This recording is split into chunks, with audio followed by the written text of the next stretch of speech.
Yo, salut Mugiwara, c'est Chapeau de Paille, j'espère que vous allez bien. On se retrouve aujourd'hui, enfin, pour la review du chapitre 157 de la Natsu no Taizai. Alors, un chapitre qui suscitait quand même pas mal de questions, enfin, par rapport à la fin qu'on avait eu au chapitre précédent, c'est vrai qu'on était amené à se poser pas mal de questions, avec tous les Meliodas qui venaient un petit peu de partout, comment ils étaient venus là, d'où est-ce qu'ils provenaient, pourquoi ils étaient là, pourquoi Meliodas et pas un autre personnage. Vous inquiétez pas, on aura une partie de réponse, voilà, on n'aura pas la réponse complète, mais au moins un début de réponse, au moins dans ce chapitre-là, un début, si vous voulez, de solution un peu à cette équation qui était un petit peu bordélique et puis un petit peu complexe, enfin pas trop bordélique, plus complexe en fait. Et donc on va voir ça directement avec pas mal d'autres éléments qui vont survenir dans ce scan qui seront très intéressants et une fin de chapitre absolument dantesque. Mais bon, je vous en dis pas plus, rendez-vous en fin de review pour ça.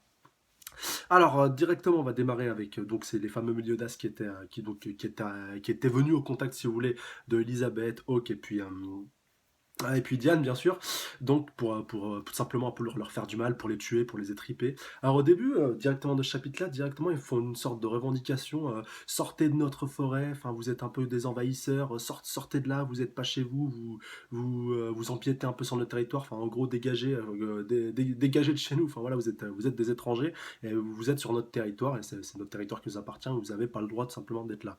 Donc chose c'est un fait qui m'a pas mal surpris.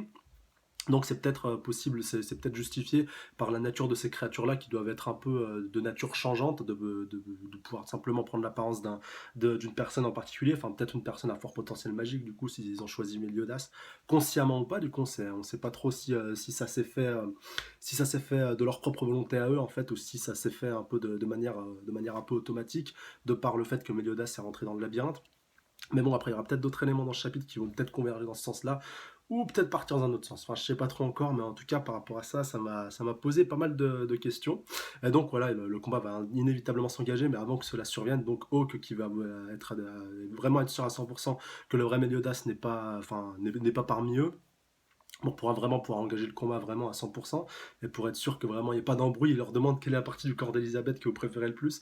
Alors au début, enfin franchement, avant de voir leur réponse en lisant le scan, je me suis dit bah c'est les seins quand tu vois Meliodas avec Elisabeth, enfin les trois quarts du temps, qu'est-ce qu'il fait? C'est soit il lui pelote les seins, soit il passe la tête sous sa jupe. Alors voilà, logique aurait voulu, enfin déjà que c'est un petit peu pervers dans l'idée, sans vouloir être trop pervers, voilà, la logique aurait voulu que ce soit les seins et puis pas un d'entre eux ne répond ça. Donc il y en a qui répond les triples, les côtes, enfin voilà, ils voyaient vraiment un niveau bouffe, comme il le déclare, enfin comme les Meliodas le déclarent. Enfin, les faux Meliodas en l'occurrence le déclarent. On a qu'une envie, on va vous étriper, on va vous bouffer, on va vous dévorer.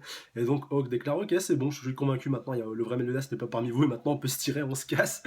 Et donc, juste après, il y a un autre élément qui m'a surpris. Alors, je vous invite à me corriger dans les commentaires si vous avez plus de souvenirs un peu plus fournis que moi.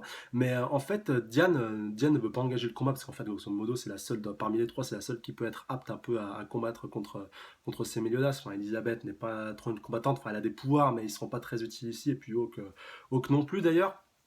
Et donc Diane déclare je peux pas combattre Meliodas, c'est lui qui m'a sauvé.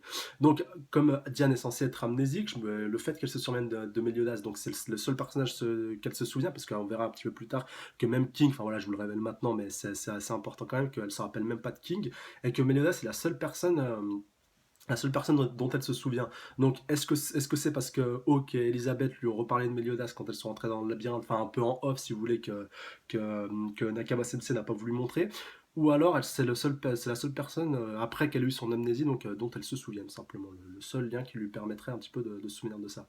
Donc je crois que dans lors de sa première amnésie, elle se rappelait aussi encore de Meliodas, mais je sais pas si c'est pour cette dernière, si vous voulez, cette dernière amnésie, elle avait oublié Meliodas ou si c'est simplement pardon Elisabeth et d'autres qui lui ont remémoré. Donc si vous en savez pardon un peu plus que moi par rapport à ça, n'hésitez pas à me le dire dans les commentaires. Et donc après avec donc cette course poursuite qui va un peu s'engager, donc vu que le combat entre Diane et les Meliodas donc n'aura pas lieu, donc c'est un autre intervenant qui va survenir, donc qui est aussi rentré en même temps qu'Elisabeth dans le labyrinthe, on y vient. C'est donc Gil Thunder pardon et Hauser qui vont s'en charger, donc qui vont se charger de faire fuir les Meliodas et puis intervenir un peu en sauveur de ces dames en tant que beau chevalier sacré et de très belle manière d'ailleurs. Ah non, qui vont leur sauver la face, et puis ça va permettre d'en savoir un petit peu plus par rapport à l'entrée, si vous voulez, de la bande, de la troupe de Méliodas dans le labyrinthe. Donc on voit, je me demandais d'ailleurs au chapitre précédent, enfin où il y a deux trois chapitres, je sais plus exactement, s'ils étaient tous rentrés en fait en même temps, la bande à Méliodas, ou s'ils étaient rentrés par différentes portes. Alors non, ils sont tous bien rentrés en même temps, mais directement le labyrinthe a commencé à partir un peu en live et à vraiment, si vous voulez, un peu à se moduler, si tant bien qu'est qu'ils ont tous été dispatchés dans différentes zones, et que donc Guild Thunder et Hauser, enfin en tout cas pour eux, c'est les seuls pour lesquels on sait à peu près leur situation à l'heure actuelle, vu qu'ils ont retrouvé le groupe de Elisabeth, Hawk et Diane, donc que les deux sont restés ensemble et qu'ils n'ont pas été séparés, ce qui n'a pas été le cas pour d'autres membres comme Meliodas, comme tous les autres, enfin voilà, Hendrickson et tous ceux qui étaient présents. Et donc nos deux comparses, nos deux chevaliers sacrés, donc on nous en apprend un peu plus par rapport à ce labyrinthe. Donc ils nous précisent qu'il n'est pas si grand qu'il voudrait en fait qui voudrait un peu le prouver, enfin que les 10 commandements le voudraient le montrer, que simplement en fait il y a beaucoup de créatures extrêmement grandes et puis de pièges, si vous voulez, un peu distordus qui se trouvent enfin de pièges un peu fous, enfin divers et variés, si vous voulez, qui se trouvent dans ce labyrinthe. Donc du plus gros au plus petit, du plus, si vous voulez, physique, comme un gros boulet, comme un gros boulet qui va venir directement vers toi, comme une illusion qui peut survenir. Enfin, voilà, il y a vraiment beaucoup de pièges de diverses natures et de diverses origines. Enfin, il y a vraiment un mix total au niveau des pièges et donc au niveau des créatures qui vont se trouver dans ce labyrinthe. Et justement, en parlant de créatures, il y a une petite créature qui va intervenir donc, dans ce chapitre, à savoir un petit Sandcrawler. Donc c'est une sorte de petite créature qui vit un petit peu sous terre. Donc je sais pas trop à quoi on pourrait le comparer, un peu à une taupe, mais un petit peu hybride si vous voulez. Une sorte de petit bipède avec une queue de poisson, une queue de sirène. Enfin ouais, non plus une queue de baleine. Voilà, vous voyez, en forme de croissant comme ça. Et donc bipède, donc qui marche sur deux pattes et donc qui marche sur son ventre. Voilà, vous voyez à peu près la description du bestiau. Donc qui est venu, qui a rejoint, si vous voulez, un peu notre groupe de héros sous terre. Et donc qui a surpris un peu notre ami Hauser, donc il l'a pas vu arriver. Enfin, nous on le voit directement qui se rapprochait lentement mais sûrement de Hauser. Enfin, vous voyez si vous voulez, on voyait un petit peu son corps qui ondulait sous la terre, qui se rapprochait. Donc à un moment il lui bouffe littéralement le pied.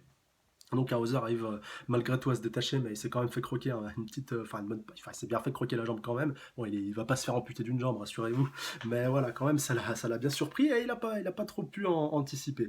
Mais voilà, heureusement que pour lui, il a quand même réussi à se dégager de ce mauvais pas et de ce petit piège en l'occurrence. Et donc, on va en apprendre un peu plus par rapport à ce fameux Sandcrawler par Hawk, en fait, qui va littéralement en fait, le choper après qu'il soit sorti de terre. Donc, il va le bouffer déjà dans un premier temps, alors que enfin, les deux voulaient un petit peu se bouffer et Hawk va finalement le bouffer. Et puis, Hawk va ensuite se transformer en Sandcrawler après qu'il l'ait bouffé. Donc, en fait, c'est une sorte je crois que c'est Transfopork ou quelque chose comme ça. C'est un nouveau pouvoir en fait qu'il a acquis. Donc, c'est Merlin qui lui a révélé enfin, qu'elle lui a révélé qu'il avait qu'il avait ce pouvoir en lui. Comme Hawk le déclare, même lui, il n'avait pas conscience de ce pouvoir. D'ailleurs, par rapport à ça, je pense plus que c'est un pouvoir qu'il a acquis après le combat donc d'Elisabeth contre Hendrickson, donc là où il s'est fait tuer la première fois. Et donc, je pense qu'après sa résurrection, il a acquis ce nouveau pouvoir, mais il n'en avait pas encore vraiment conscience. D'ailleurs, dites-moi ce que vous pensez par rapport à ça dans les commentaires, par rapport à ce nouveau pouvoir de Hawk. Est-ce que vous pensez qu'il l'a acquis du tournoi de la bataille de la capitale, lors du combat final entre Meliodas et Hendrickson, lorsqu'il s'est fait tuer une première fois, ou est-ce que vous pensez qu'il l'avait déjà depuis le début du manga, mais qu'il ne s'était pas encore manifesté? Moi, perso, je penche vraiment plus pour la deuxième option qui serait qu'il l'ait acquis lors du combat final de cet arc face à Hendrickson. En tout cas, dites-moi ce que vous en pensez dans les commentaires. Ça m'intéresse au plus haut point. Donc pour revenir à Hawk, donc il l'a bouffé, après il lui dit, enfin Diane lui demande un petit peu songeuse, mais en fait tu vas rester comme ça et tout pendant tout le temps. Et donc il lui dit oh non t'inquiète, j'ai juste à aller couler un bronze et après je redeviens normal. Franchement encore une fois la désinvolture un peu totale, enfin le non-respect si vous voulez un peu de l'auteur par rapport à son œuvre. Enfin comment on pourrait qualifier ça? C'est pas du non-respect, c'est en gros, je t'annonce un truc et tout qui est super badass et tout, et en fait, je te mets une fin complètement à chier. Enfin, en l'occurrence, voilà, c'est plutôt bien approprié, mais bon, toujours, il y a toujours, si vous voulez, un lien, et ça reste un peu dans les codes, mais voilà, il y a quand même une bonne, comment on pourrait qualifier ça? D'antithèse par rapport à ce qu'il dit et par rapport à la finalité par rapport au fond et à la forme, voilà, pour être vraiment précis et complet par rapport à tout ça, et ça j'aime beaucoup. Enfin, toujours vraiment ce second degré, même par rapport à quelque chose qui paraît totalement sérieux et totalement important au début. Voilà, c'est vraiment ça le message que je voulais faire passer par rapport à ça. Donc on va en apprendre un peu plus, comme je vous disais, sur les fameux Sandcrawlers par Hauser, qui a l'air d'en connaître un petit rayon par rapport à tout ça. Donc il va nous faire un petit monologue de 2-3 pages, histoire de bien nous expliquer un peu la situation, enfin bien nous expliquer le bestiau. Donc qu'il en existe de taille un petit peu plus importante et tout, qui peuvent bouffer même des chevaux, même des humains. Et donc il va terminer en disant qu'il y a parmi les légendes racontent qu'il y a certains Sandcrawlers qui donc se changent de nom et deviennent des Earthcrawlers. Donc Sand, je rappelle, c'est le sable et Earth, c'est la terre. Voilà, bon, je suis un peu nul en anglais, mais quand même ça, je l'ai un peu retenu. Merci Naruto au passage. Donc voilà, par rapport aux Sandcrawlers si vous voulez, à un autre statut. Donc les Sandcrawlers sont les tout petits et les Earthcrawlers sont les plus grands, si vous voulez, un peu de cette espèce-là. Et que donc le Earthcrawler ça pourrait être capable enfin que la légende raconte qu'on aurait retrouvé des corps entiers de dragons et de créatures super grandes à l'intérieur de leur corps. Et vous vous en doutez, voilà, qui faisait plus de 30 à 40 mètres aussi, pour la petite précision. Et donc, vous en doutez, Hawk dit la probabilité que ces créatures existent vient de passer de 0% à 100%. Et là, un énorme Earthcrawler, punaise, je vais y arriver. Donc, il fait son apparition auprès de notre groupe de héros, donc en train d'ouvrir sa gueule en grand, littéralement prêt à engloutir tout le monde. Et ça va s'arrêter, enfin, le chapitre ne va pas pratiquement s'arrêter là, mais il va s'arrêter là pour le groupe, le nouveau groupe constitué, si vous voulez, de Diane, Elizabeth, Hawk, Gil Thunder et puis Hauser. Donc sur le point de se faire croquer littéralement par cet énorme, je sais pas comment on pourrait le qualifier. Enfin, il a un peu si vous voulez, un peu une gueule de croco mélangée avec du poisson. Enfin, c'est vraiment un gros mix. Donc de ce fameux Earthcrawler.